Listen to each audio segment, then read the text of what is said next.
7 अगस्त को राहुल गांधी ने press conference में कहा कि इलेक्शन कमीशन बीजेपी के साथ मिलकर देश भर में वोट्स की चोरी कर रहा है। उन्होंने कहा कि एक बड़े सिस्टमैटिक तरीके से वोटर लिस्ट में फेक वोटर्स ऐड किए जाते हैं और ये सारे वोट्स बीजेपी को जाते हैं। विधानसभा और लोकसभा के बीच में जादू से नए वोटर आते हैं और जहां भी इन नए वोटर्स ने वोट किया वहां वोट बीजेपी को गया। 5 तरीके इन्होंने बताए जिससे ये किया जा रहा है। पहला, डुप्लीकेट वोटर्स, यानी एक ही वोटर के अलग अलग जगह 2, 3, 4 वोट्स कर देना। दूसरा, फेक और नॉन एग्जिस्टेंट एड्रेस पर रजिस्टर्ड वोटर्स। तीसरा, एक ही एड्रेस पर रहने वाले ढेर सारे वोटर्स, जैसे कि एक एग्जाम्पल देखने को मिला जहां एक घर के एक ही कमरे में 70 से 80 वोटर्स रजिस्टर्ड थे। चौथा, ऐसे वोटर्स जिनका प्रॉपर फोटो ही नहीं है। और पांचवा, ऐसे वोटर्स जो 70, 80, 90 साल के हैं लेकिन जिनको फर्स्ट टाइम वोटर के तौर पर रजिस्टर किया जा रहा है। राहुल गांधी ने इस सब को लेकर ढेर सारा एविडेंस प्रेजेंट किया, जैसे कि बैंगलोर सेंट्रल की महादेवापुरा असेंबली सीट पर यहां 1,250 फेक वोटर्स देखे गए। इन्होंने यह तक कहा कि इलेक्शन कमीशन अगर इलेक्ट्रॉनिक वोटर लिस्ट दे दे तो यह साबित कर देंगे कि नरेंद्र मोदी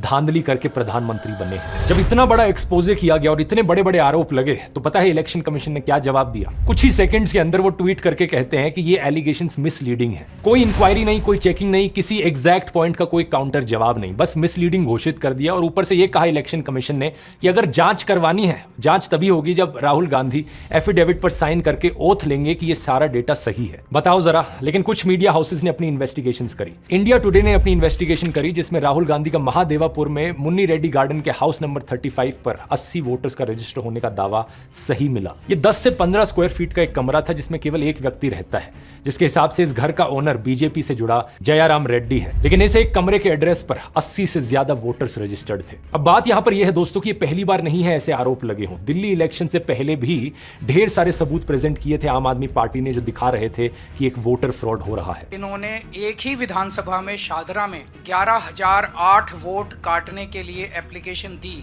उस वोटर फ्रॉड को भी कई सारे मीडिया चैनल्स ने कवर किया था, ग्राउंड पर गए, लोगों से बात करी और वो चीज सच मिली। इस चीज को मैंने बड़े डिटेल में कवर किया था। यहाँ रिलेटेड वीडियो के लिंक पर क्लिक करके आप उस वीडियो को देख सकते हैं। सवाल लेकिन इलेक्शन कमीशन से पूछा जाना चाहिए, आखिर कितना सबूत चाहिए तुम्हें जिसके बाद तुम मानो कि यहाँ पर कुछ गलत हो रहा है। फ्री एंड फेयर इलेक्शन कराना इलेक्शन कमीशन की जिम्मेदारी है, तो सवाल उठने पर इलेक्शन कमीशन एक्शन क्यों नहीं ले रहा? बहुत सारे सबूत दोस्तों जो राहुल गांधी ने बताया, आप उन्हें खुद जाकर वेरीफाई कर सकते हैं। इलेक्शन कमीशन की खुद की वेबसाइट पर ये नंबर्स डालकर चेक कर सकते हैं।